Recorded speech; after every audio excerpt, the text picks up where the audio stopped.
Greatness is in the building, no doubt. I want y'all to give it up one time for the great Danielle Slaton. Hey, well, what's the laughter about? Hello. What are we laughing about, Danielle?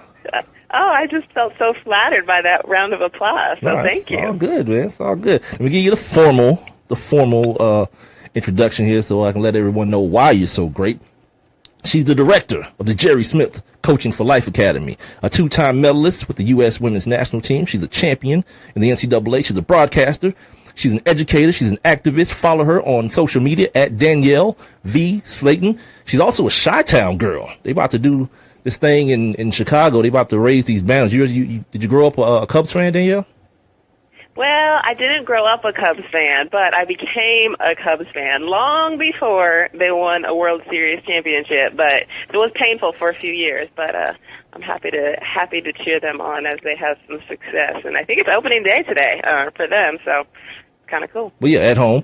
I told you I wanted to have you on to talk about activism.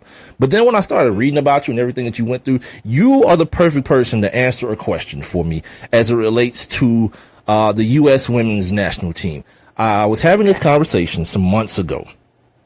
While I don't know if it's even still going on, the wage scale thing and the way that the women are being treated, they're being made to play on turf and stay in crazy accommodations. They don't get the same per diem for food and all that kind of stuff.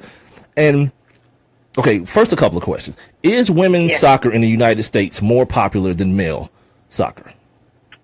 I would say you can be honest. That's a tough question. No, I'm always honest. Because I heard it was.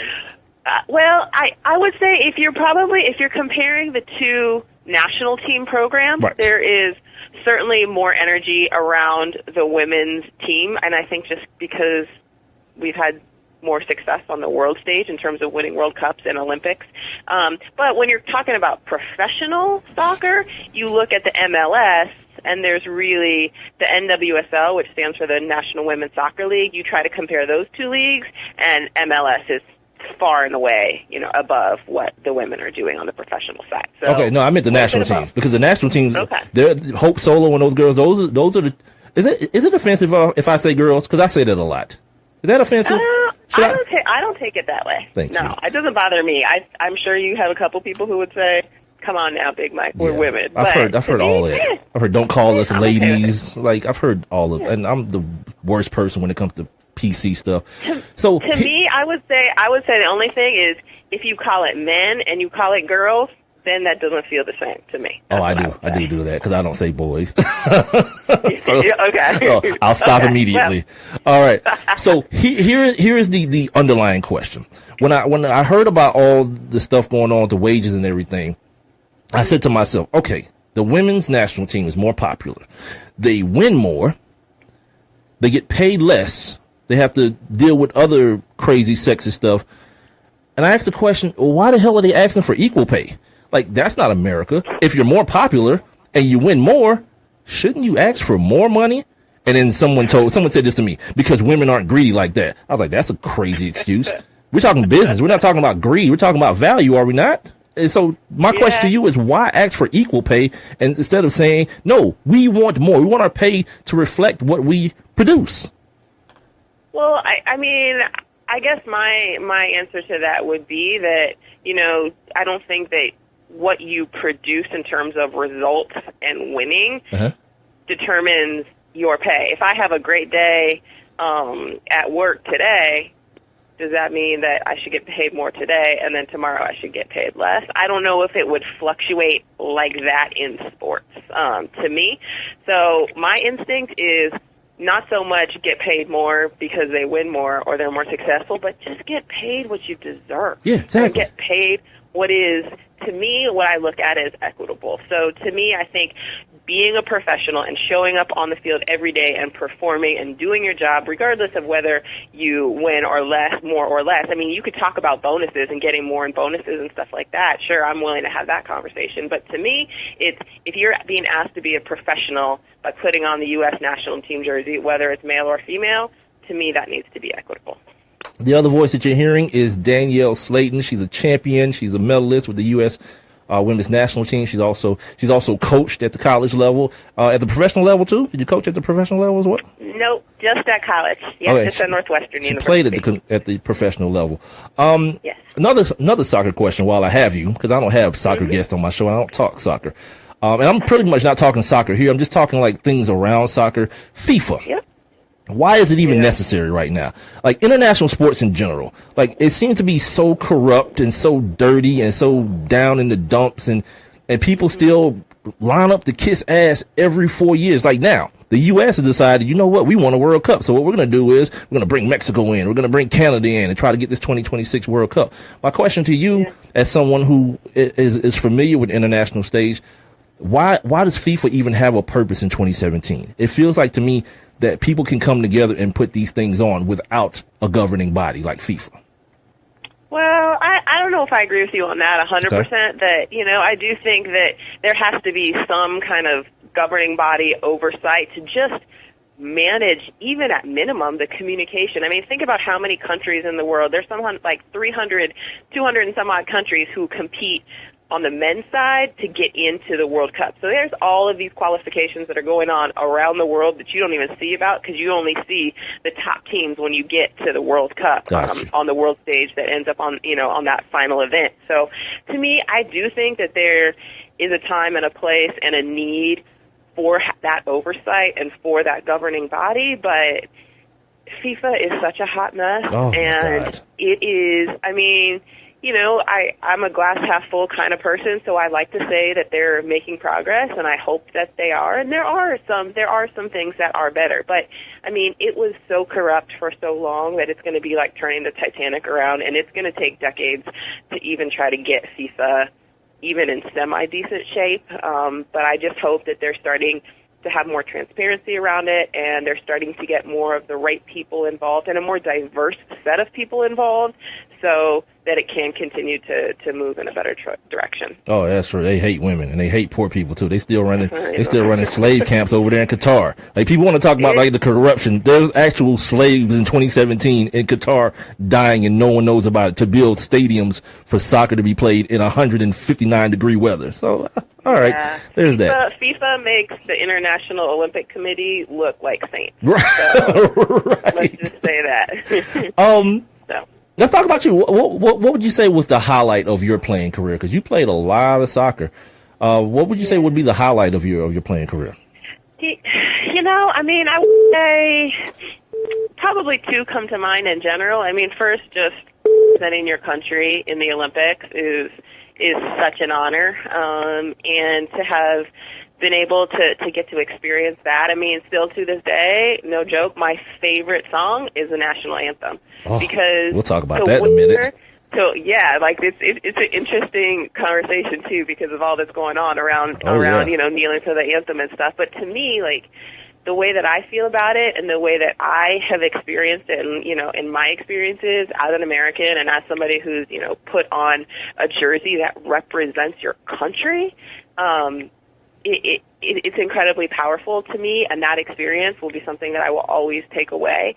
Having said that, when I played in Sydney, we won the silver medal. So that last moment of, we lost that game in sudden death overtime. So losing that gold medal and being so close to that opportunity and having won the silver, there's still, I still get a little pit in my stomach thinking about how close we came to winning that gold medal.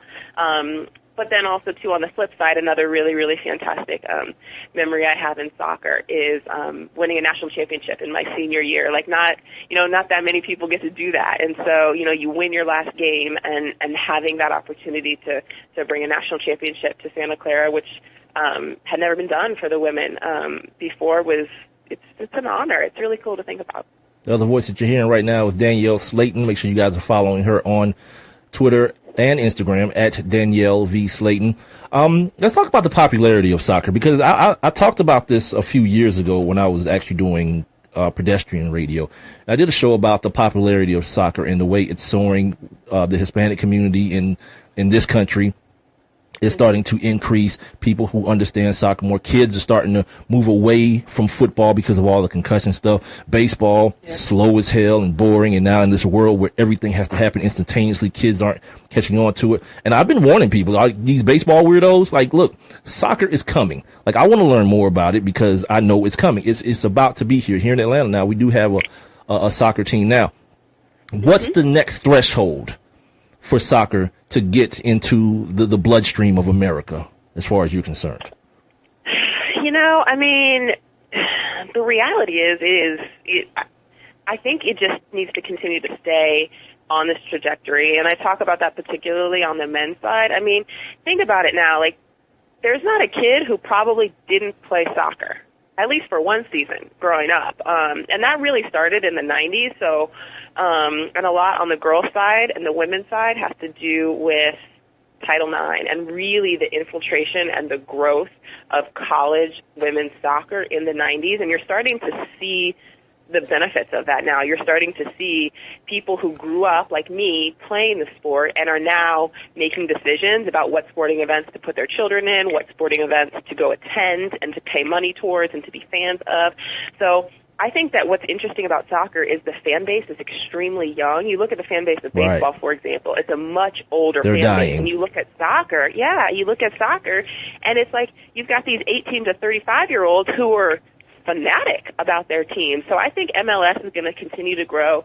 I think the energy around the national teams and the World Cup continues to grow. And I think you look at that strictly by how much soccer you find on television, too. I mean, I couldn't find soccer on TV when I was growing up. Now it's English Premier League, it's Champions League, it's Bundesliga, it's La Liga in Spain. You have the French league that's on. So I think it's going to continue to stay on this trajectory. And I think what's going to be interesting to me is to follow how salaries increase on both the men's and women's side. Because you look at the NFL, you look at NBA, you look at Major League Baseball, and even hockey too, to a lesser extent. But those salaries are, in general, and I'm making a big generalization here, but in general are much higher than soccer players are getting paid. So I'll be interested to see kind of where the money flows and where the money trickles down as more and more attention and more money gets involved in soccer. Well, yeah, those things, they link to the TV contract. So as soccer gets more popular, people start seeing it more on television, the money will grow. I heard somebody, I got a buddy that's it's a real big soccer weirdo. And he was talking to me about how the talent in this country, like soccer players get worse when they go to high school, because in other countries, if you're a good soccer player, you go play club soccer with other grown men and you get coached a different way. And it's more of a lifestyle for people in other countries. But here, when people who played soccer coming up get to high school or go to college, they get worse than they would be had they been playing in, like, I don't know, Argentina or Italy or somewhere. Is that a true thing? Yeah. I mean, to be fair, it's kind of like comparing apples to oranges. And what makes it so different for us in the United States is we have sports that are affiliated with schools. And they don't have that, particularly in Europe. Right. So these kids who, like, for example, Lionel Messi, I think greatest player in the world right now. So he went to Barcelona and he started playing professional soccer at 13 years old. So he is integrated into the club. He's probably not playing against, 30-year-olds at the time, but he's playing against 16, 18, 20-year-olds as he's continuing to grow. And he is getting that training environment and that experience. And it has nothing to do with sports. It has nothing to do with, it has nothing to do with education or school. He is a professional athlete starting as a teenager. We don't have that system. We have a phenomenal college system. We have, sports that are linked to schools, which has, quite frankly, given opportunity to girls because of Title IX, strictly because of the system we have. But because of that and because of all the amateur rules we have around that, we don't have the same chance for development in terms of practice and paying players younger in the system that they use in Europe. So I agree with you that the developmental system for soccer in this country has a lot of work that needs to be done and a lot of changes that need to be done if we're going to even start to get close to comparing the developmental systems that they have over in Europe to what we've got here. Wow. Didn't think I was going to spend this much time talking about soccer. I haven't talked about this much soccer in the 2 years I've been doing this show. All right, let's move on. I'm just trying to educate appreciate you. No, I appreciate it. On this. I appreciate it, but I just didn't anticipate asking you this many questions. Like, I'm curious now, so I want to ask more questions. But let's move on to the other thing, the main thing that I actually called you about. In the article I was reading, it was about Dr. Harry Edwards and something that he's doing. He's building an institute for the modern athlete activist. And it caught my attention that you said in the interview that activism is, quote unquote, in my blood a little. Expound upon that a little bit for me.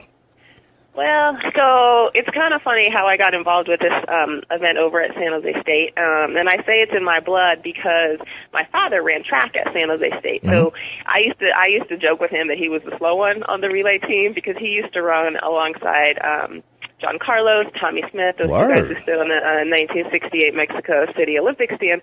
So he came from an environment where he was surrounded by those guys. Those were my dad's buddies growing up. So those were the guys that I saw and that I interacted with. And Dr. Edwards was my dad's teacher when he was in college. So when I say it's a little bit in my blood, it's just something that I grew up around, even though because maybe I was born in California, and because I have people like my father and people like John Carlos and like Tommy Smith who came before me, maybe I didn't face the same overt racism or the same overt struggles that they faced. Mm-hmm. But I experienced it tangentially. I experienced it through them. I heard those stories. And so it's always kind of been in me, even as I'm still kind of figuring out how I need to use my power for good, if you will. That's crazy. It's like you got your story is kind of kindred to a guy I was talking to a couple of weeks ago, Craig Hodges. He's from Chicago. And if I recall correctly, he was talking about how he kind of got his activism chops by going to San Jose State too, as well. So that's kind of like ironic to me. Activism. How does Danielle Slaton define activism? Because I think now the line is so blurred now as to what it is. Yeah. From Colin Kaepernick not standing for the national anthem to Michael Jordan cutting a check for the police and for the black organization as well. It's like kind of riding that fence, and people lost their minds. Like, finally, MJ's here, and I'm like, MJ's where? What did he really do? So, from your perspective, how is activism defined? I think that's a tough question. It's a great question. But to me, when I think about I think about activism, I think about doing. Like, to me, so often we talk about it, right? Or we complain about it, or Facebook posts. Yeah, like I think, totally. Like when you have that Facebook post on the top, like, what are you doing today? Or what do you want to make a comment on today? And somebody posts, there's such a travesty going on in Syria, or whatever it is, right? And I'm like, yeah, but what you gonna do? Like, it's time for us to be about it, not just talk about it. So for me, I think it's figuring out what tugs at your heartstrings and what really speaks to you, whatever it might be, and then doing something proactive and positive to make a change. Now, it doesn't mean you're going to change the world in a day. It doesn't mean that you might change anything other than like the 20 people that you choose to interact with, or the 5 people you choose to interact with that day. But it's like, I had a coach who told me, look, like, now you might know. Now you may know what to do, but now you have to do what you know. Mm. And it's not just knowing what to do, it's actually executing on something to find a way to make a difference. She's Danielle Slaton, joining the One Mic with Big Mike show. She's the director of the Jerry Smith Coaching for Life Academy. Follow her on Twitter and Instagram at Danielle V. Slaton. Speaking of the Jerry Smith Coaching for Life Academy, what kind of stuff are you doing with the kids? Because I think that's a pretty ill move. I know that Colin Kaepernick was doing some things like that, teaching kids their rights, how to go about their business from an activist point of view. Are those some of the same type of things that you're doing with the kids as well? Yeah, I mean, at the Coaching for Life Academy, our real big mission and our initiative is to make sure that we're integrating life skills development into sports. And being active and knowing yourself and finding yourself is certainly a part of that. And so what we do is we work in the Bay Area. Right now we're actually building an online, like a professional development course for coaches specifically who work in youth sports, to say, hey, look, you have this opportunity just like teachers do, just like so many people who work with young people have the opportunity to make a positive impact. but we're not necessarily giving you the same resources or education that, for example, we give to our teachers here at Santa Clara, who are becoming teachers, so we teach them all about, classroom management, cultural competency, adolescent psychology, and yet a coach right now, you can kind of just become a coach because you say you want to. Right. And, you don't have to necessarily have any credentialing. You don't necessarily have to have any education on it. You just say, hey, I want to be a coach because I used to play or because my kid needs a coach or whatever it is. And so what we like to teach is, I call it everything outside the X's and O's. So everything that's going to be help you to be a better coach, help you to be a better player, help you to be a better person and human being.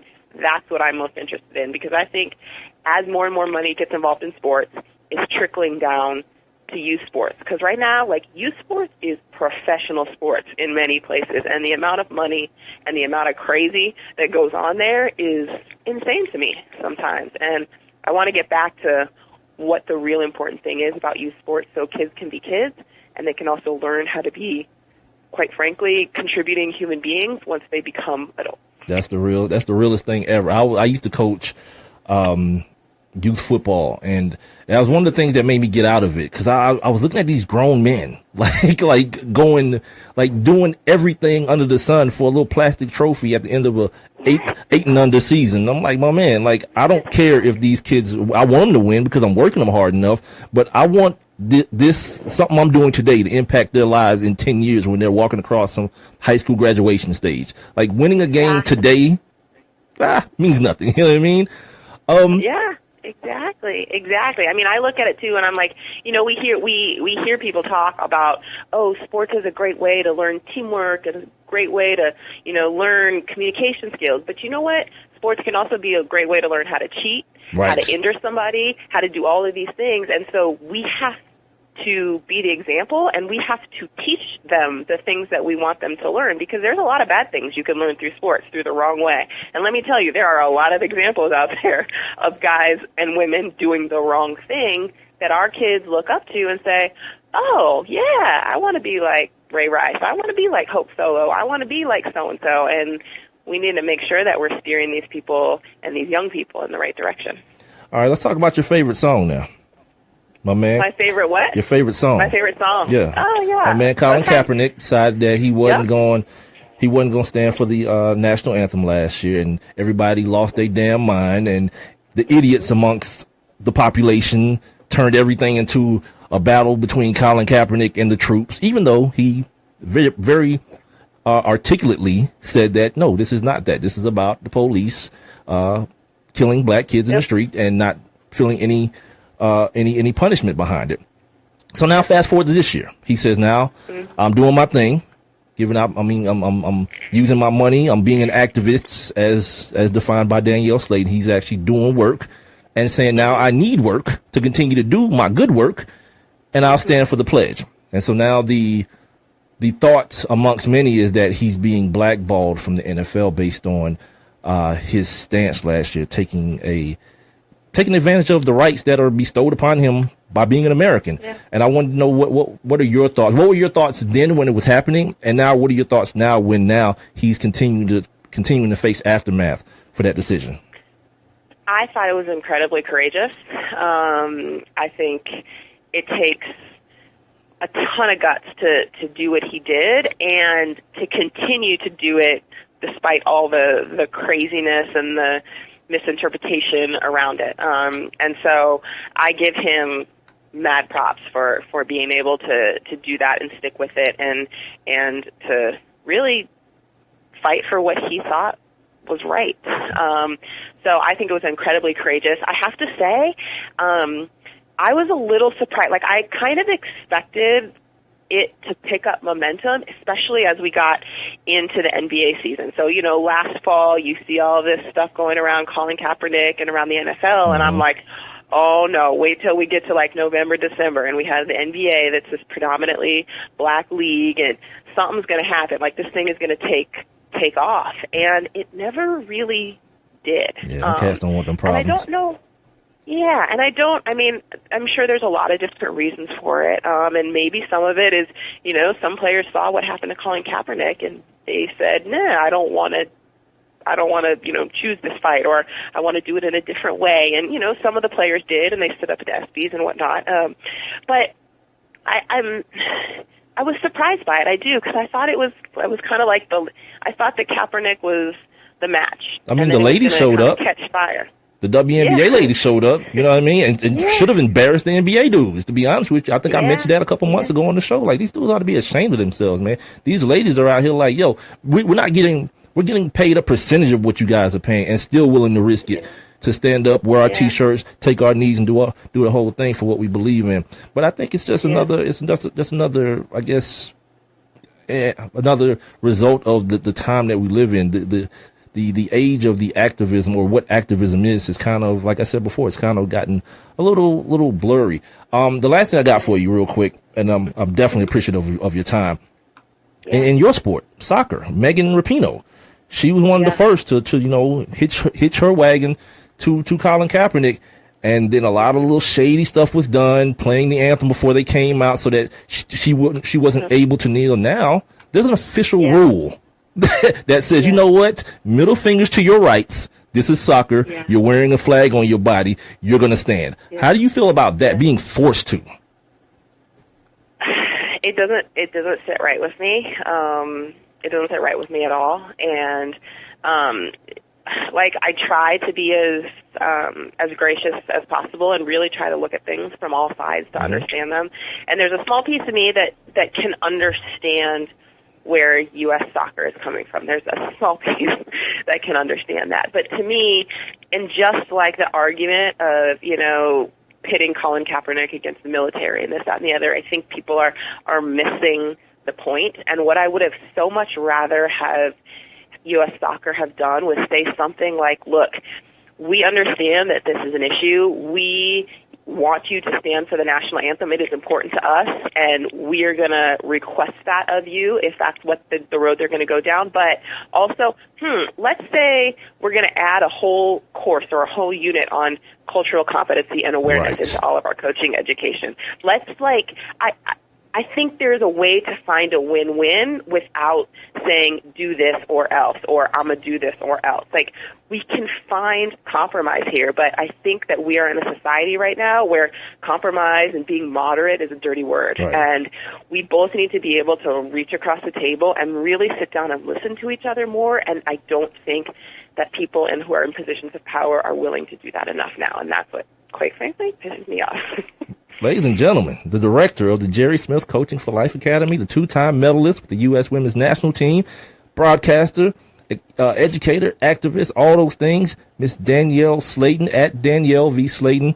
I definitely 100% appreciate your time. It's been awesome, too. I learned a lot about soccer today, and you've pretty much filled my soccer quota for the entire year. So there we go. Awesome. Well, I appreciate it. It was great. I appreciate you having me on.